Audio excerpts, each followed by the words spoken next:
brains, my head is empty now. Yeah. Blank. Well, that's a good way for it to be. That's beginner's mind. My head, unfortunately, is pretty full. I just went back on social media for the first time in a long time, and that always does a number on it. And yeah, that's why I wanted to talk to you about beginner's mind, because you are a very legit Buddhist practitioner and meditator. And I've spent a lot of time in meditation, and in a lot of ways it's helped me with my mental health, but it's also caused unique challenges where I get really into meditating and think I know how to meditate, and I really want a result from meditation. And there was a long time in my practice where I was really excited to practice for all those reasons, and that's kind of faded away. And now I'm in this place where I'm about to do a retreat on your mountain, and I'm trying to just go back to basics. So how do I go back to basics? I don't know. And then yeah, many people perceive me as a Buddhist. Some people call me even monk. But every time I hear that, I feel like, oh, really? Because I'm not really. I mean, you're just Maya. I just live my life. But then I found that, a lot of teachings of Buddhism and then Taoism text teachings really helped me a lot. And so I study those things, and then every day I try to apply those teachings into my life. So that's, I guess how I live my life. But then again, am I really rigid Buddhist or Taoist? Not really, because I eat meat. True. I don't follow those precepts, so that is something I follow. But so I guess in between Taoism and Buddhism, I'm living in that space. Is that one of the precepts, vegetarianism? Yes, you don't eat the meat. Well, I know it's not to kill, but I didn't know if meat was included. So yeah, meat included, but depends on school, I guess. Tibetan Buddhism, they eat meat. It's because of when you're thinking about geographic, the problem, because it's all the way up on the very high altitude. The city is right there. Yeah. So similar to Nepal. Yeah. Finding vegetable is even more challenging than it, right? So that's how they're adapting, eating meat. So, but the teachings that my teacher as well, David Bergier, he in his teaching, so the precept including not eating meat. Yeah. So. Yeah. It's definitely a common belief here in Vilcabamba. But also a common approach to practice in Vilcabamba and other places is just to obsessively go for practice, to be a monk in a cave and to almost leave the world. Exactly. And I really like your approach of daily practice and practice that you bring into life, because it's a lot more realistic. And I feel like it's this new notion of practice emerging where it's out of the dogma of this tradition, it has to be this way, and it's just more practical. Practical and sustainable. For me, whatever I follow, for me, the important thought that I have to process before doing anything is it sustainable? Yeah. For me, that's important. So yes, and I practiced in ways before that were not sustainable. Practicing in the monastery in Nepal, it was just constant focus, mindfulness of everything. So if I was sipping this coffee, I would say, touching, bringing to my mouth, tilting, sipping, tasting, noting, every second of the day. Yes. And for 15 days, it was great. I got into very deep meditation, but then I went crazy. Yeah, exactly. So in that matter, I will go back to your question later about how you keep how you keep a beginner's mind, all the time, kind of thing. But that's something like, okay, so, the more we practice, of course, we're human beings. I don't think we can be a conscious 100% or whatever, we forget, doing some certain time and then we forget. So, but, forgetting is natural. It's about like coming back to it. So Right. you're coming back to that point, and then that's what they say also practice. Yeah. As you're practicing it, some probably teacher will make an example with driving a car. In the beginning, you are aware of everything, like checking back mirror, front mirror, everywhere, right? So it's very tiring process. But as time goes by, you are more, used to driving, and you have some skills. Then you don't really, every moment you don't really look at it, and then even you look at it, but there's not much of a stress, but you know it as well. So I heard, I forgot which teacher talked about that, but Yeah. so that's a kind of a example that we can also think about. 15 days, it's great. But it gets more, it definitely drives you crazy. For example, about 20 years ago when I first got to New York, my English was not super good. It was just travel-oriented English. Right. But for 6 months, I intended to going through some phases. So I was listening this.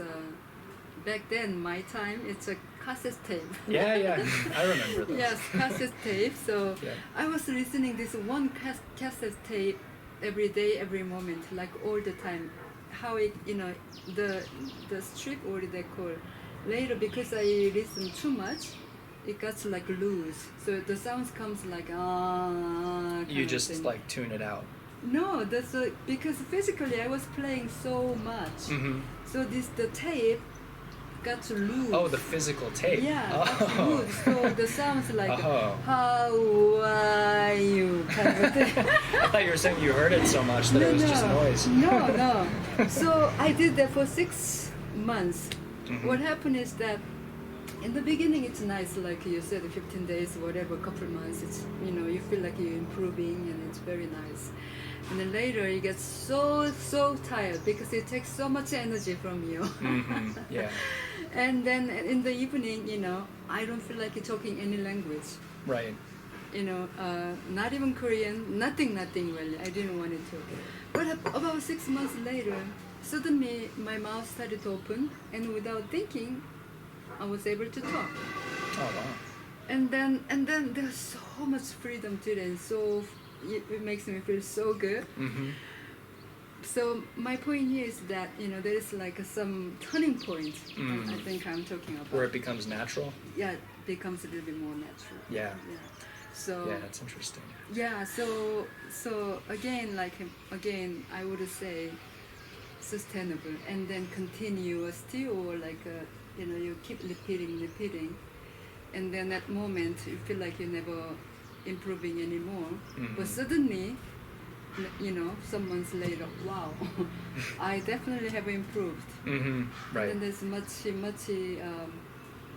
nice feeling to it rather than being stressed out. Yeah, that makes sense. Yeah. Going back to the car. Yeah. So I hear what you're saying, that at first you have to put a lot of attention into looking at all these different things. So you're tired, it gets tired. Right. Really tired. And then it becomes natural. But another thing that can happen in the car is you've driven the same way many times, and you don't even, you just go into zombie mode, and you're not paying attention, and you just drive yourself. Yes. And I found that kind of happened in my meditation practice, where I learned a lot of vipassana, a lot of techniques, and so I would find myself doing these techniques, mentally noting in, out, but not really being with it fresh, not looking at it new, like a beginner. Yeah. I understand. Yeah, so that's where we get into the accident.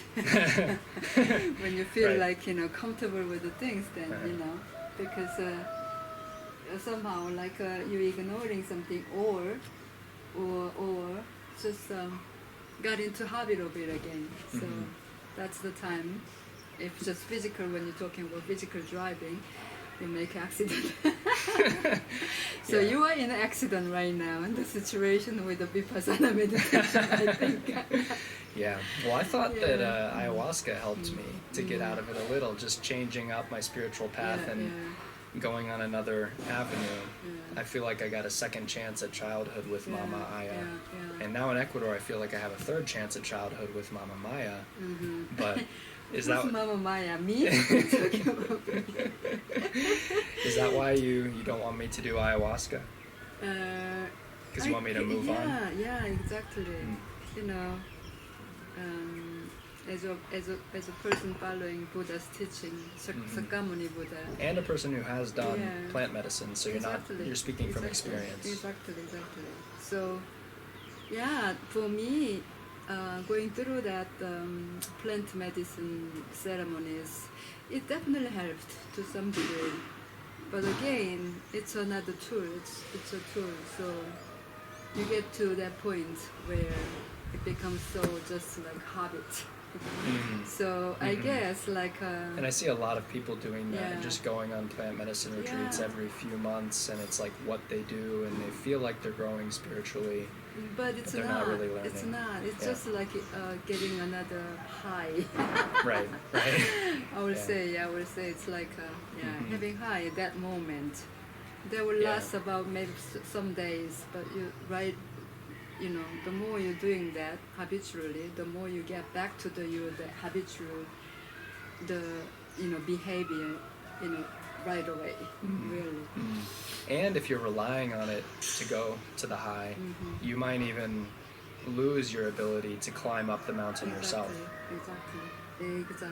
That's my whole point, I think. Yeah.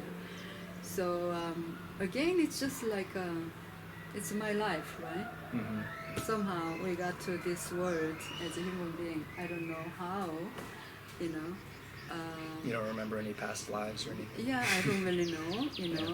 I'm not really sure if I'm 100% believing in that kind of a thing as well. Yeah, me neither. But anyway, so just like anyway, I'm here.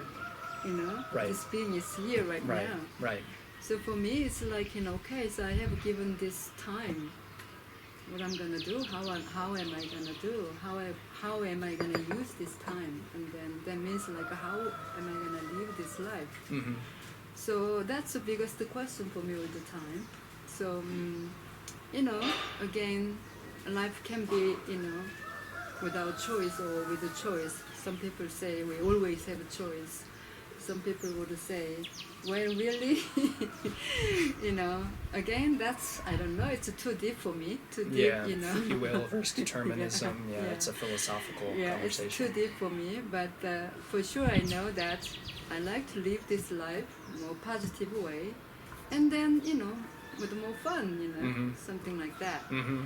And then, of course, I've been going through in my young ages, I've been going through very painful time, and then having this mind of like victim mind, Mm-hmm. all kind of things. But at the moment right now, somehow I felt that I cannot really say I got everything, but somehow I think I grabbed some about Tao. Well, I think you grabbed some of the Tao here in Sukkha Wasi. Yeah. This place, it's a restaurant, but it's also a cultural center with yoga and tai chi and pottery, and it's filled with passion. People love it here, and you are bringing positivity to the world. Yeah. So yeah, I guess So I'm just living, and then I'm living in that idea. Mm-hmm. So those things come out from that idea. So Right. So for that, going back to your question about how to keep your beginner's mind, one kind of a ritual I do, at least every morning I walk down. Mm-hmm. I walk down, and then at the bottom of mountain, where I cross to the, you walk down there, so cross to the river. Mm-hmm. There is a little gate, right? So Mm-hmm. before the gate, I make my own. It's very short time, maybe it's 1 minute. Yeah, I create my own sacred space just standing there, I put down my things, lug it in a bag, put down, and then I just standing there, put two hands, namaste hands, and then that's how I started to creating my very sacred space in just that moment, and then making bow to, above, down, and then in the middle. Means like to the universe and to the Mother Earth, and then to my ancestor, and not only my ancestor but all humankind ancestors. And so I make a really big bow to them, and then I make a prayer for them, or it's for me, but to them I thank, So yeah, so because nobody's watching me, it's just whole my thing, right? It's right. really my thing, Right. So I put my whole, what do you say, pour my heart into that three bows. Yeah. So then just like you sincerely bow to something, inside of you there is this, you're getting into this zone of like appreciation for everything. Yeah.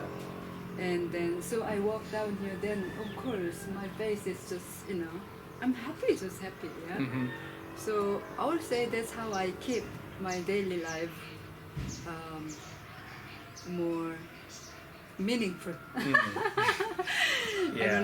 I don't have that word for that, but gratitude, grateful, yeah. So I think, so my point is that every morning, like you're creating your own sacred space just for a few minutes.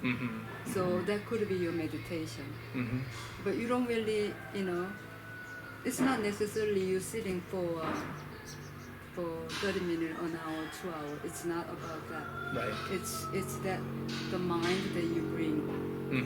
It's within. Yeah, within that. So right. and then just like seriously giving yourself, what is my intention for today. So it's powerful in the morning. It's you're very starting it's day off that way. it's a very very good. Yeah, I like that idea of it being internal, because that's another thing with like ayahuasca. It's this external thing. And even meditation, even like a tradition of meditation with techniques and all these things, it's still a little bit outside of just where I am and my intention and what I want to bring to life, how I want to approach life. Yes, that's right. I think so. But when you come up anyway, if Tobias finished the book, you should read that book. He messaged me that he just finished it. Oh, you did that? Yeah, Beginner's Mind, Zen Mind. Yes, I'm excited to read it. Yeah, I suggest you to read that. Really, it's I think it's a good book to come back to keep the beginner's mind as well. Yeah. Yeah. That's a lot of what I like about Zen as well, is it's pretty unstructured. And it approaches everything new. Like there's that story about the Zen teacher says, if you want to learn Zen, first you have to empty your cup, or it pours the tea and then it's overflowing, and the student says, what are you doing? And the teacher says, if you want to learn, first you have to empty what you think you know. And so that's where I am, having learned a lot and feeling like I know a lot, and I've done a lot of practice. I want to let go of what I feel I know. Yeah. I mean, every teacher and then every school of this spirituality teaches different methods. But now I see really, at the end, they're all same. Right. It's just many paths to the same truth. To go up to that point, But it's all about, again, to me, it comes to me that, how you're applying into your daily life. Is it, again, a separate thing? Like, you learn this, spirit, you're talking about walking on this spiritual path, and you learn a lot of things, you practice it, but it doesn't really affect your daily life, or it doesn't really change your daily life. then what's the meaning of going through all those things? Really? Yeah. Yeah. So It'll affect your life in some way, but in some way, surface, yes. yeah.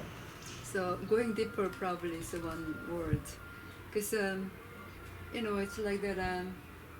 We oftentimes become a kind of butterfly, just moving one flower to another flowers. Yeah. So only knowing surface, Right. not going really deep in. Yeah. Mm-hmm. I love butterfly anyway. So Yeah, me too. so yeah. My case probably. Just living in the nature. Mm-hmm. Okay, so when you learn new language, they say you have to immerse. Mm-hmm. I think that was my case. In New York? No. So living on the mountain, Oh. I was immersed into something. So it was just like and it's not really like learning about ideas of Taoism or text of Taoism. But I was just in there, and then really learning from the element, very directly. So I guess that really helped me going through many phases, but not everybody can do that, right? So not everyone can survive for 4 months or however long it was, making your own fires, cooking your own food up there. Oh, speaking of fire, we started making a little fireplace where you're gonna stay. Oh, really? Yeah, oh, cool. outside, Okay. yeah. So For my retreat. Yeah. For Beautiful. I decided to making it, so young man is now making that. Oh, thank you. I love fire. Yeah, but then instead you need to collect your wood. There is a lot of eucalyptus tree. You go out for a walk, and then maybe you collect the little branches. Sure. Yeah, so that's your daily practice. That and work in the garden, which I'm excited for. Yeah. So yeah. Yeah, that'll be good. I'm excited for that. Yeah, will be great because I already planted some seeds as well. Nice. But while you're staying, probably there is some seed sprouting, I guess. So you've mentioned when you were up on the mountain and you had these months of kind of an ascetic experience of just living with very little and getting in tune with nature. Yeah. And then you've mentioned your time in New York. You could share whatever you want about your life story or not, but it's been an interesting journey because you have lived in 3 very different cultures: Korea, New York City, and Ecuador. Yeah, that's right. So, I mean, do you want to share anything about your story? Yes, I don't mind. Or also, I mean, you mentioned you were in pain at some times when you were younger, and you had to get out of a victim mentality. Yeah, and yes. I think that's relevant for a lot of people who deal with mental disorders because they have a big identification with, I'm depressed, and that's who I am, or whatever it may be. So, I mean, your story is interesting and inspiring and maybe useful, but whatever you want to share. Yeah. So, so my life in Korea was very intense. Like many of you know, the society of Korea is very competition is just high. Yeah. And then without that, it's very hard to survive, really. I guess now it's changing. Young people have this new movement about something like that. But my generation, back then, it was just still, there's a lot of student demonstration, protesting going on. And I also was doing something like that as well. And then, so after kicked out of the university, I had to find this. Kicked out for protesting? Maya the rebel. So that was it, because I also saw, many different part of that thing is I was just like a blind. I mean, I thought also I was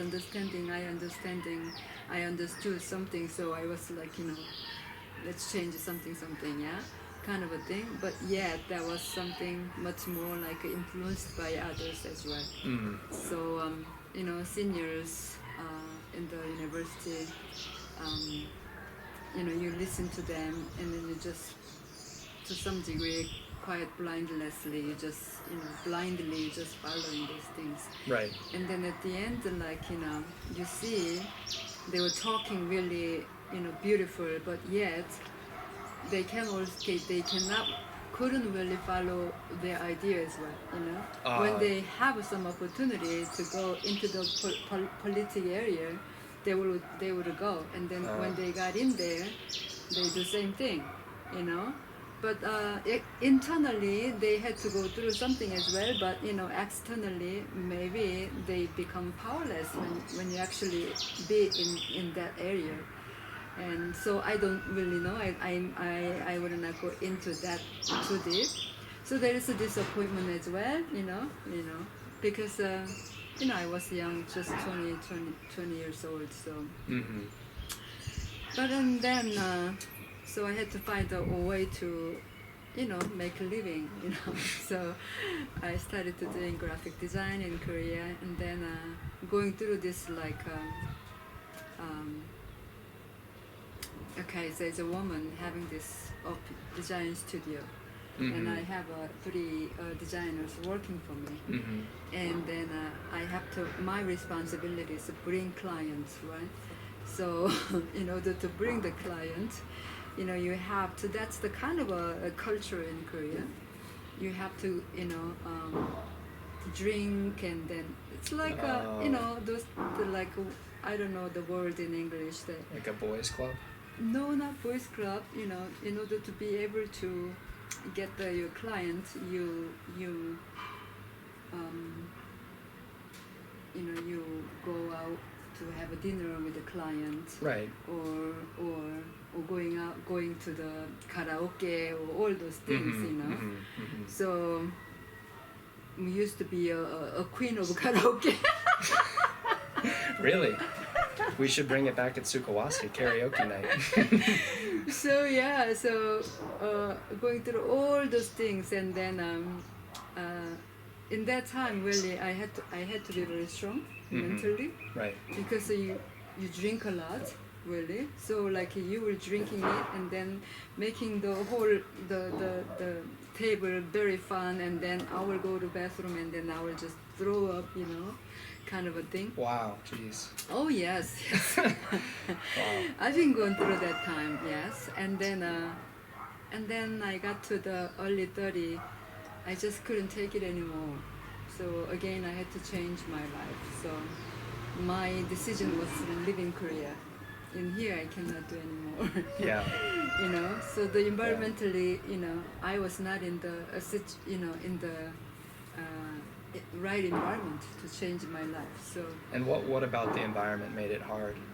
Because if you're not doing that way, you will be, behind. Like the going out and dinners and drinking. Of course, I would not get the work. So anyway, yeah. Was it also harder for you as a woman, because it wasn't that's what typical I'm saying, for yes. you? Yeah. Yeah, that's what I'm saying as a woman. Yeah. Some people sometimes, like, those people who have a little dark mind, they will ask me something else, and then oh yeah. Yeah, jeez. So anyway, so I was queen of karaoke, but other than that, I would drink with them. Other than that, but that's why it was more difficult. Yeah. Right. So, and after that, I, the urge to change my lifestyle got up to here. So, I decided to changing it. I decided to leave. So, I left Korea and get to the New York. So it's completely different. I was like resetting myself, right? So my identity in Korea does not work in New York City. Right. Yeah. So I think that's how I learned, like, not really obsessed on my own, who am I kind of a thing. I am this, I am that kind of a thing. Yeah, because I already have been experienced from Korea to New York to here. So I'm not really obsessed, attached to I am this, I am that. Right, because who you are had to change drastically. Exactly. Yeah. So let's just say in Korea, as a young woman, in late 20s, like known to be a career woman kind of a thing, and then will be in the little magazine kind of a thing, and then now I'm in New York City, nobody knows me, and then at the same time, there's no language, proper language, so communication is not really super good. Right. So you feel like you're nothing really, really nothing. It's a little bit like how I feel sometimes trying to speak Spanish. Yeah. A little bit, but that was probably much harder because Korea to New York, that's night and day. Culturally different. So you're going through the phases, depression and all those things with that nothingness. Right. But of course, in the beginning, you feel very free, But that's something, considered freedom. Because, you can do, I can do anything, whatever I want to. You have this feeling. So, I feel so free, But then, that's very surface, But then, you're going through this following up with the loneliness and then nothingness and all these things. Who am I? So there's no weight on my being anymore. Kind of a thing. So you're going through that, and then you started to rebuilding your identity again, right? So and then living with that identity for some time, and then I learned many things from New York too as well. Different culture when I was in Korea, even though I was traveling sometime here and there, but still I was very much in Korean mind. And then, but when I got to New York, living there for about a little over 10 years, changed, my perspective, 100%, more than 100%, I would say. So it's very different than just taking a trip. Oh no, it's very different. Because Right. in New York City especially, you meet all kind of people from all over the world. You meet the Indian, you meet the Israeli, you meet, Turkish, many different people. And then you also learn, wow, Turkish people thinking this way. Wow, Indian thinks this way. So just by meeting those people taught me a lot. Yeah. So I didn't really realize back then. Now I'm thinking back, those kind of experience always, was again helped me a lot about like not really attached to what I'm thinking is right, 100% right kind of thing. Yeah. Right. Oh yeah, so I'm thinking this way, but then again, some people might think it is different way. Sure.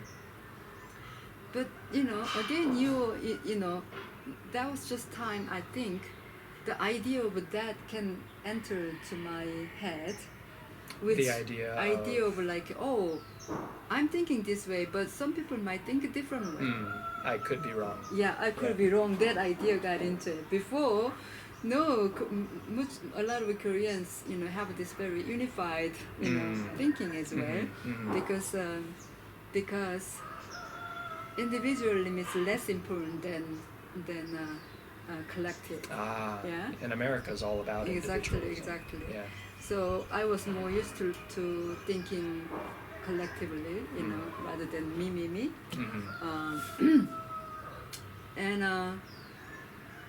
And then that also have a problem. It's like now I'm going back to that my own culture, idea of my own culture. Rather than me, I will do something more good for other people. That's how I like to live from now. Yeah. Yeah. But then it didn't come this way. Now I'm doing it from my own heart and then with the appreciation. But back then, in New York, it was all about what is me, finding me. And in Korea, maybe you were thinking collectively, but it wasn't as much you, it was the culture. Exactly. That's interesting. Exactly. Yeah. So you are, in a way, suppressed. So you came back to living for others, but now it's from a place of genuinely wanting to. Exactly. Yeah. Exactly. So yeah, with appreciation, not suppressed feeling. So and after that, time goes by, and then again I was when I approached to when I got over 40, just like wanting to be in the nature, the urge for the nature. Right. With some stories, that's how I came to Ecuador. New York City didn't have enough nature for you? Yeah, the Central Park, Oh, there is that. That's true. There's Central Park, and Yeah. then with other stories, anyway, I ended up being here, and especially on the mountain, there was the learning phases again. It was still continue in the beginning about I was always seeking for the freedom. What is really freedom? Right. And then in the mountain, I was able to, still going through it, but able to process what is really freedom, true freedom. So It's an interesting question. Exactly. So within me, that's only. It can be found only within me. When, of course, you can buy flowers and this with the money, and then sometimes when I was young, that was the freedom. Right. Being right. able to do whatever I like to do. Mm-hmm. And then it was kind of like a physical thing outside of my body thing, right? Like external thing, Mm-hmm. Right, being able to do whatever we want. Exactly. But I got to the point that the true freedom actually comes from internally. Yeah. Yeah, So I relate to that a lot.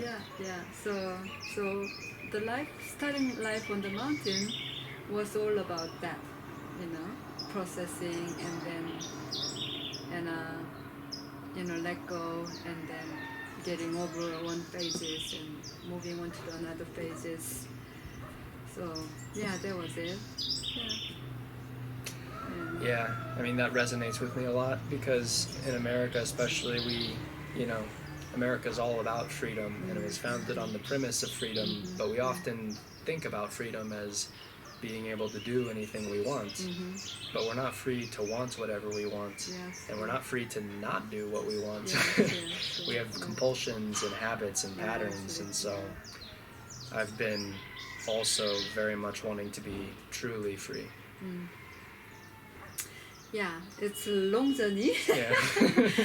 but you're worth it. So keep going. So I will say in a Buddhist text, but sutra, we call it sutra, right? Sutra is like a Bible. Right. Yeah. So there's one of the sutra. It's called Heart Sutra. Mm-hmm. It's the one thing that you can bring out from the teaching is that life is all about crossover to the other shore Of the river? Yeah, of the river. Or, it's like a mantra. Gate, gate, para sangate. It means like let's go, let's go to beyond. To the beyond. Mm-hmm. Yeah. Mm-hmm. And let's go to the beyond together. Mm-hmm. So that's the Heart Sutra is one of the main sutra in Mahayana Buddhism. Mm-hmm. So I guess that's where I'm practicing now, following that teachings. Yeah. So going with other people beyond to the beyond. If I am so egotistic, if I'm so thinking about me, it's not possible. Right. Yeah. Right. So so every time I'm running into my own ego, I try to process, and so I can go beyond that my ego. Mm-hmm. Yeah. And I appreciate that even though you know so much about Buddhism, and I called you a legit Buddhist, I don't know if you call yourself a legit Buddhist, I guess not. Yeah. But I appreciate that despite all of that, you're very real, you're very realistic. You say you have an ego, you're still a human being, Yeah. and it's just about how we relate to it. That's how it should be, I think, Right. to my Right. understanding. Yeah, anyone I've met who says they're enlightened is not enlightened. In the Taoist text, the real enlightened sage lives in the city, concealing their ability, whatever. Living in a big city, and then helping other people, and then the little less enlightened living in a small city, the less enlightened, the least enlightened Taoist will live in a mountain. So you're the lowest enlightened. Why does the most enlightened live in a city? Just because that's where they can help people? Exactly. And But it's because, like if, because also there's more challenging as well. yeah, that's what I was gonna say. It's like if you, for me, like I need to be here and I need to learn and grow and find that freedom. If I go to the city, I'll be unhappy. Yeah. So, but that's again, to be able to see the top of the mountain, you have to come down and step out of it. Right. Like me seeing my top of mountain over there, right? If I'm on top of mountain, you don't.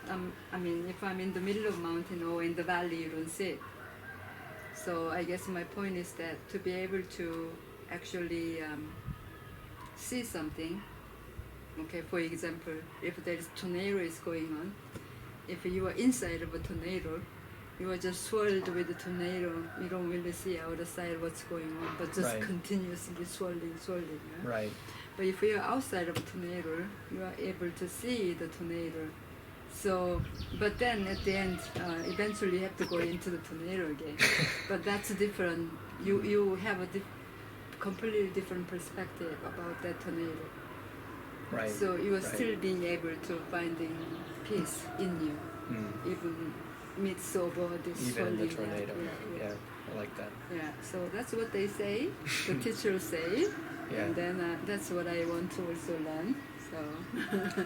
Well, for now, I'm glad to be far outside the tornado in calm Vilcabamba. And I'm about to be on your mountain on retreat. Yeah. And I love that that's the first place I ever was in Vilcabamba. Maya's Airbnb is the first place I ever came here.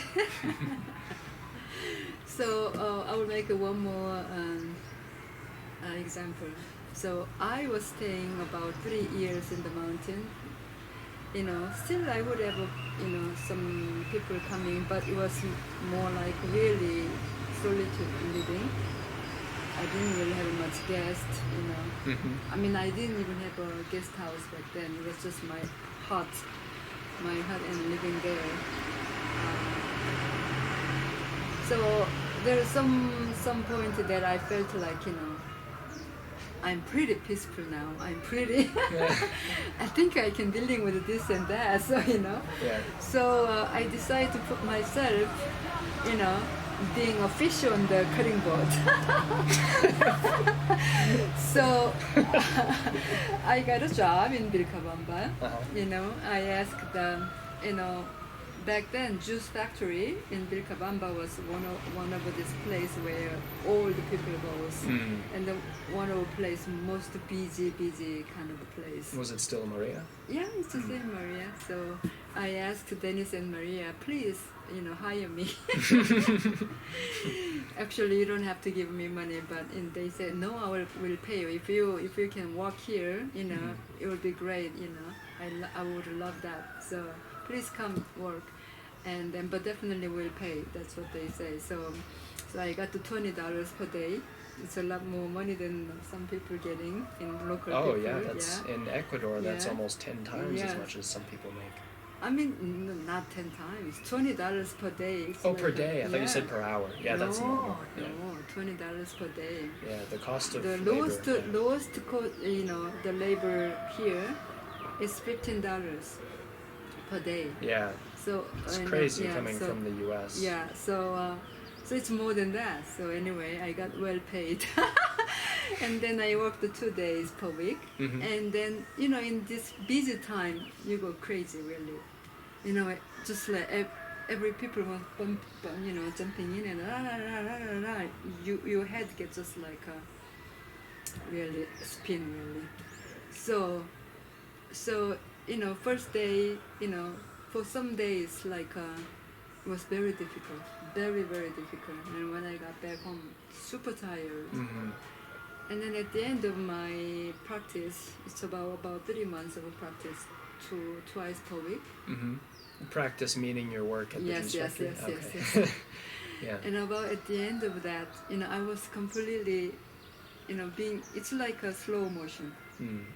I'm here, and things going as a slow motion around. People come and asking you, and then instead of me being soaked by them, I was like being able to be in center, and then I talked with you with a very present mind, and then if someone pops in and asking something, then I was able to say, okay, I'm talking, I'm getting this order from this person, and I will get back to you. I was able to say with very calm, really with a calm mind, with a calm presence, not like panicked or anything.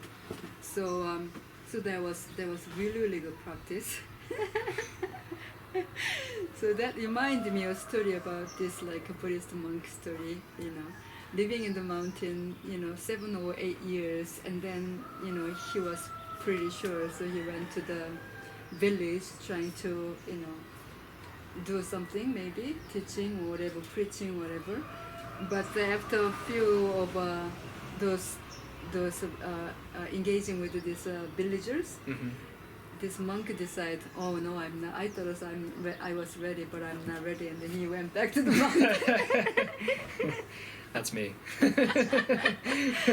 So yeah, because so I wanted to see with that idea, that monk's idea, I wanted to see where I am. So at the end, about 3 months later, I got much better, and then was comfortable. And then I saw myself where I was.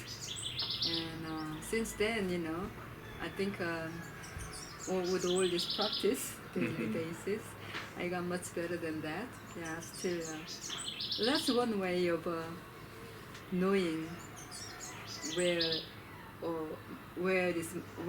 I am, like the phase of the journey. Yeah. To go into the world and see how you are. Exactly. Yeah. So. But then, so even though you freaked out, I was freaked out. Right. And then come back and then keep practicing it. And then going back again. And then you'll see yourself, oh, I was feeling better than before. Right. Yeah. Yeah. And it's better than being in a tornado and not even knowing you're in a tornado. Exactly. So I don't know. I think this is all I could say. But going back to again keeping the beginner's mind is that it's a difficult really. We humans are always tending to forgetting things and then going into these swirls back right away. It's difficult, but it's again. I think it's a practice with that. Not putting myself into.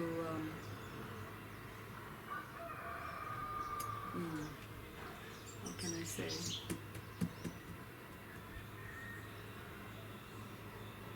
Yeah, being able to, for example, you went back to the social media thing. Yeah.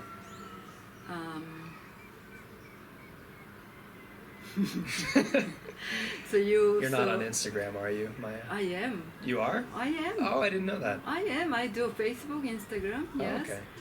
Oh, okay. But I'm not really sold by it.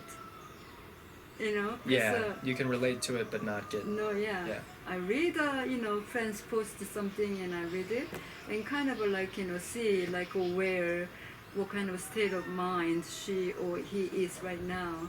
So if the person is, not like someone just like a copy and paste kind of a thing, if someone wrote sincerely in there, what they think or whatever that is, right. then you kind of tell, right, where he or she is right. in mind. Right. Then, if that concerns me, our, personally contact, making contact, and then do. So I use that way.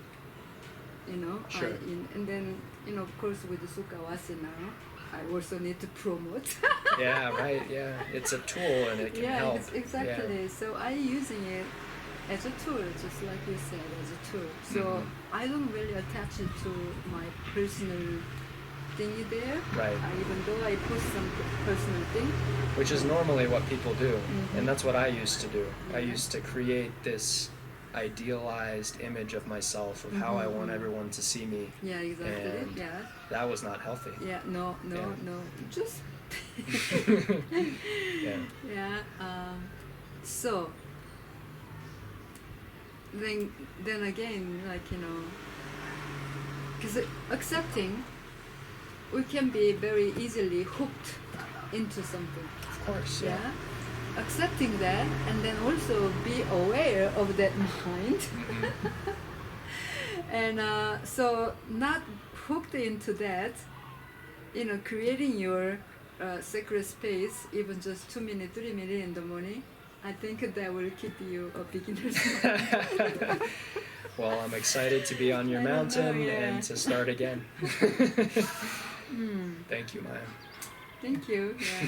Thank you. Any more wisdom you wanted to share? Oh. Okay, one thing. So I think because I follow Buddhism. There is it's called paramitas. It's like Mahayana Buddhism. We follow 6 paramitas. 6 paramita is like I cannot really say in Sanskrit, but one is generosity, ethic, and then patient, and then diligent, and then wisdom and meditation. So they are 6 different things, but they are one. So, okay, let's just say that's how I keep the beginner's mind, I will say, because that's in me all the time. So that's how I live my life, and that's how I want to live my life. So if you keep those 6 paramitas, paramita means going beyond. To be able to go beyond, you follow this. Then, if you truly follow that, you are beyond really. So it's all connected. Seems like all different, but they are all connected. If you are, meditate. I will say meditate means like creating your sacred space and then clearing your mind, kind of thing. Right. Then there is wisdom, that allows you to be wisdom. When you have wisdom, definitely you are more generous For to sure. other people. For sure. And then also, if you have wisdom, you don't want to make your life just like garbage, or like Right. or like you will choose how should I live, right? Right. And then even to make your life, I'm talking about making money and kind of a thing. We need the money, right, to live in this world. Right. But yet, how are you gonna making it? So those things are also. So that's the ethics. Exactly, Yeah. that's ethic. Yeah, when you have that ethic, also, where, ethic follows. Ethic includes like a discipline as well. Yeah, so when you have this discipline, you know when to be patient, when to be endure something. So those are all those things, and when to be.